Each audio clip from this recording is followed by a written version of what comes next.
नमस्कार दोस्तों, कैसे हैं आप लोग। वेलकम टू शिशु वर्ल्ड।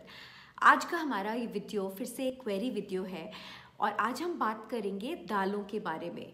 तो एक बहुत ही कॉमन क्वेश्चन जो किसी एक ने नहीं पूछा है मगर अक्सर मुझे पूछा जाता है कि ये दाल हम कब दे सकते हैं, क्या ये दाल अगर हम अभी दे रहे हैं इस रेसिपी में तो ऐसा तो नहीं है कि बच्चे को इससे प्रॉब्लम होगा, उसे गैस तो नहीं हो जाएगी। तो आज हम बात करेंगे कि कौन सी दाल हम किस स्टेज पे बच्चे को इंट्रोड्यूस कर सकते हैं और किस तरह से हम उसे दे सकते हैं। कई बार लोगों को परेशानी होती है कि कौन सी दाल, हम नाम तो बोल देते हैं पर लोग समझ नहीं पाते। तो यहाँ पे मैंने कुछ सैम्पल्स रखे हुए हैं। तो ये जो दाल है ये मूंग की दाल है। सबसे पहली जो दाल आप बच्चे को इंट्रोड्यूस करा सकते हैं 6 महीने की आयु में वो है मूंग की दाल। मूंग की दाल को ग्रीन ग्राम भी बोलते हैं और ये धुली हुई मूंग की दाल है, मतलब इसका स्किन निकाल दिया गया है और इसको हाफ कर दिया गया है। ब्रोकन दाल है ये। पूरी छिलके वाली दाल आपको बच्चे को इस स्टेज पे नहीं देनी है। सबसे हल्की दाल होती है। इसका दाल का पानी हम सबसे पहले बच्चे को इंट्रोड्यूस कराते हैं और उसके बाद आप इसे चावल के साथ पका के खिचड़ी पे बना के दे सकते हैं। जब हम बीमार होते हैं तो भी हमें मूंग की दाल की खिचड़ी दी जाती है। डॉक्टर्स भी हमें रेकमेंड करते हैं कि हम मूंग की दाल खाएं। तो ये सबसे सेफ दाल है। जब आप बच्चे को पहली बार दाल दे रहे हैं तो आप ये दाल बच्चे को दे सकते हैं।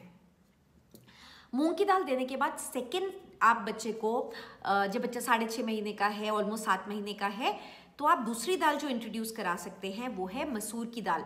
ये जो रेड लेंटिल्स बोलते हैं इन्हें। पूरी जब होती है तो काले रंग की होती है, मगर इसको जब धुली दाल होती है और जब दाल की तरह से हम इसे यूज़ करते हैं तो वो देखने में इस तरह की लगती है।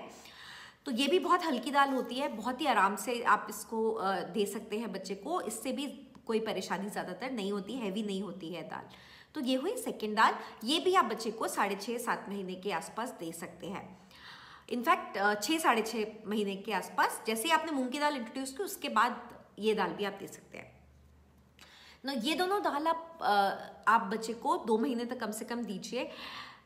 जब बच्चा 8-8.5 महीने का हो गया है तब आप बच्चे को इंट्रोड्यूस करा सकते हैं तूर की दाल या पिजन पीस, या जिसे हम अरहर की दाल भी बोलते हैं। अरहर की दाल या तूर की दाल बहुत ही कॉमन है इंडिया में, सबके घरों में बनती है।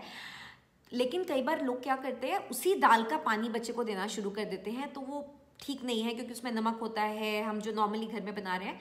तो आप जब बच्चा 8 महीने के करीब हो गया है उस टाइम पे आप इसको बॉयल करके खाली पानी में और थोड़ी सी हल्दी जीरा पाउडर डाल के बच्चे के लिए आप इसका एक सूप बना सकते हैं, या आप इसको चावल के साथ दे सकते हैं, जिस तरह से भी आप चाहें।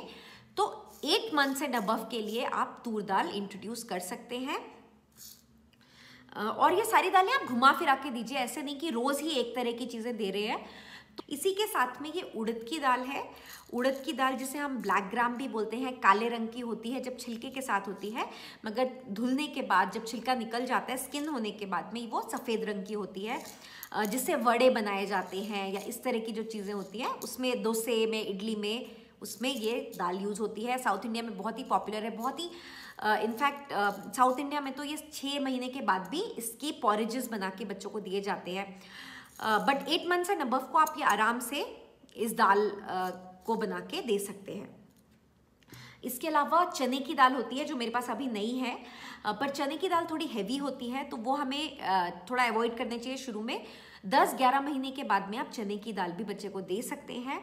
और इसके अलावा जैसे राजमा होते हैं या छोले होते हैं, ये थोड़े और कॉम्प्लेक्स हो जाते हैं, काफ़ी हैवी होते हैं, तो इनके लिए आप करीब 1 साल की एज तक वेट कर लीजिए। उसके बाद में आप बच्चे को रफली सब कुछ ही दे सकते हैं, लेकिन हमें 3 डे वेट रूल हमेशा यूज़ करना है।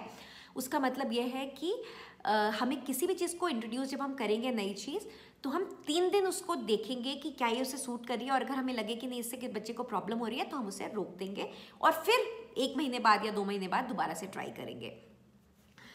एक डाउट और जो अक्सर आता है कि अगर हम ये दाल देंगे तो बच्चे को गैस तो नहीं होगी।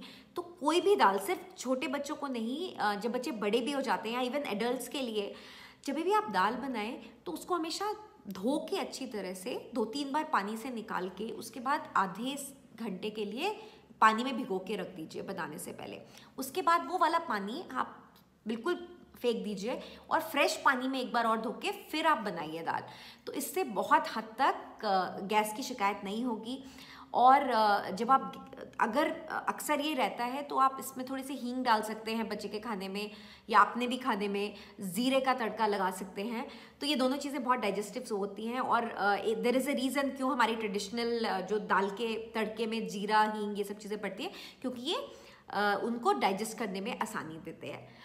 अभी कुछ दिन पहले ही सिमिलर टॉपिक पे हमने एक आर्टिकल भी पब्लिश किया था अपनी वेबसाइट पे shishuworld.com, और उसमें हमने काफ़ी डिटेल में बात की है कि दालों कौन सी दाल हम किस स्टेज पे कर सकते हैं। और एक बहुत अच्छी उड़द की दाल की पॉरेज जो मैं अभी आपको बता रही थी, साउथ इंडिया में बहुत पॉपुलर है, उसकी रेसिपी भी शेयर की है। तो अगर आप इंटरेस्टेड हैं आप वो जाके उसे चेकआउट कर सकते हैं, मैं डिस्क्रिप्शन में उसका लिंक ज़रूर छोड़ दूँगी। So thank you so much for watching. I hope जिन ने भी ये सवाल पूछे थे उनके सवालों के जवाब मिले होंगे, and I hope you enjoyed the video. I will see you again with another video very soon. Bye bye. Thank you for watching.